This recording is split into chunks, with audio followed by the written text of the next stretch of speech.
bit about the grain industry, and everybody wants me to predict prices. You got the wrong guy here, but I'm going to look at global economics. And one of the things that I'm going to really do is start out with this chart. You can't see it, but listen to me. China was your world economic leader for thousands of years. Matter of fact, in 1832, she was generating 32% of the world's GDP. You know what happened to China? In the 1800s, she didn't partake in the Industrial Revolution. Western Europe did. They became the world economic leader. And then guess what? The United States made it better. Michigan boomed. And for less than 100 years, we've been the world economic leader. But one of the things that I will tell you is, China is going to flex its muscle in the future. Come on with me to Calgary, Alberta 5 years ago. I'm in an audience, 400 people, only 18 Americans in the audience. RBC Royal Bank of Canada sponsored me, so I was a freebie. And I spoke, and then a Chinese speaker spoke, and boy, this guy captivated the audience. You know what he basically said? By the year 2025 to 2030, we will become the world's economic and military power. There was silence in the room. Guy, American next to me, I didn't know who he was, kind of hit him like that, and I says, we better nuke this sucker right now, you know? And he kind of went like that, and I says, well, I'm Dick Cheney's buddy, you know? And, but, interesting, that is the stance. And one of the things that I would just have to tell you is, they are flexing their muscle. And now, how's it going to impact the grain industry? Let's go to this next slide. And this is one of my favorite slides. One of the things is, and I'm going to be fairly blunt with you, if you haven't made money in the grain industry in the past 6 years, you've got a problem. You know why? There's been 4 super cycles in the past 100 years. Your first super cycle occurred right around World War I. Inflation was widespread, hit metals and agriculture, were up 34%, lasted 4 years. That super cycle created an economic crash in the United States and in the world. We actually had a mini depression before the Great Depression. Okay? Your second and your third super cycle occurred right after World War II. Mark this. 1950, 1951, for 27 consecutive years, land values went up. Again, the tide was in on land. It was pretty easy to be an ag manager because real estate was increasing. And it was interesting. Post-war reconstruction, of course we were in Korea, hit metals and agriculture. This one here was late in the cycle, and it was created by government. Basically, government at the time in the 1970s says, we got to feed the world, and the world's changing their diet. Have we seen that in farm magazines recently? And, you know, you go back and look at the farm magazines and the literature at that time, we're on a new normal, we're on a new plateau. To any young person in here, if you ever hear those words, you're on a new normal, you're on a new plateau, you better cover your behind side. Because 80% of economics is what? Psychological, behavioral. Fear, greed, fear, greed, fear, greed. They asked Alan Greenspan just recently, what was one of the biggest mistakes that he made in his term?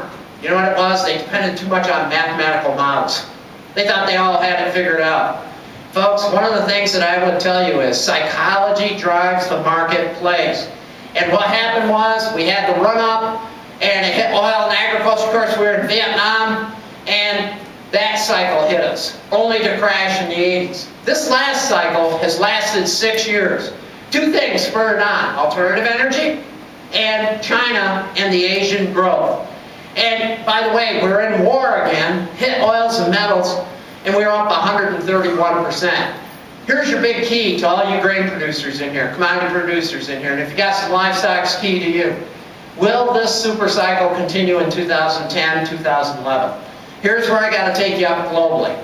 And before you yawn and you go to sleep, I want you to think about how global economics impacts you. 5 weeks ago, Economist magazine, front page, China's in a bubble. 4 weeks ago, 3 weeks ago, I'm up in Canada. Toronto Globe and Mail, you know what it said? Real estate in Canada's in a bubble. Toronto real estate's up 32%. Vancouver real estate's up 30%. How did that impact your bottom line? The following week, China's central bank basically said what? Increase capital positions to their banks and curtail lending.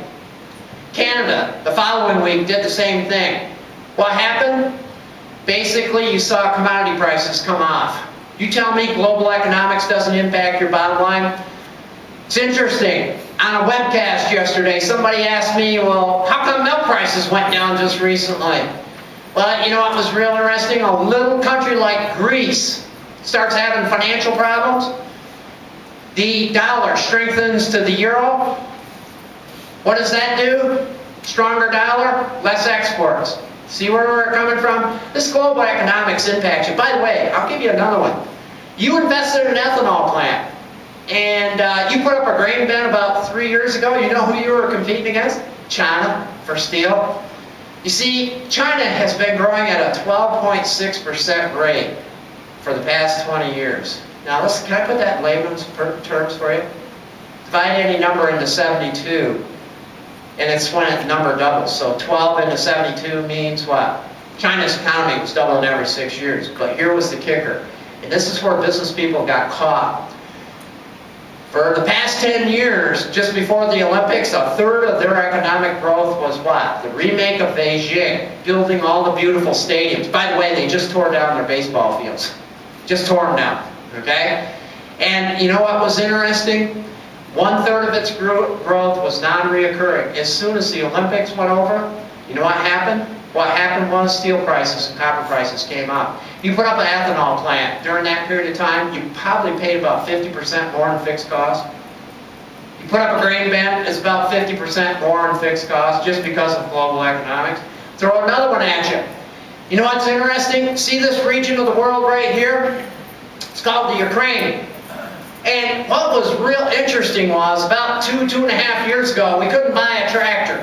Couldn't buy a combine. We were putting on waiting lists. I don't care if you had green paint, red paint, blue paint, purple paint, you name it. Couldn't buy one.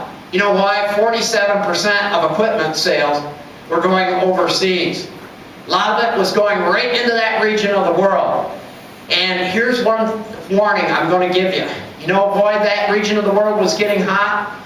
They were taking the old collective farms. Who's they? The silk suit money. And here's one thing I want you to remember, not only today, but for the next 10 years. You got to be careful of people in silk suits. No, I'm serious. The people in $3,000, $5,000 suits, slick back hair, okay? And it can be dude and dudettes, okay?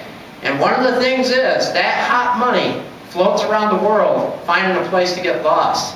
There's about $3.4 trillion of that hot money sitting on the sidelines right now. Did you know that? Well, you do now. Well, that hot money was going in, taking those collective farms and making them ultra-modern.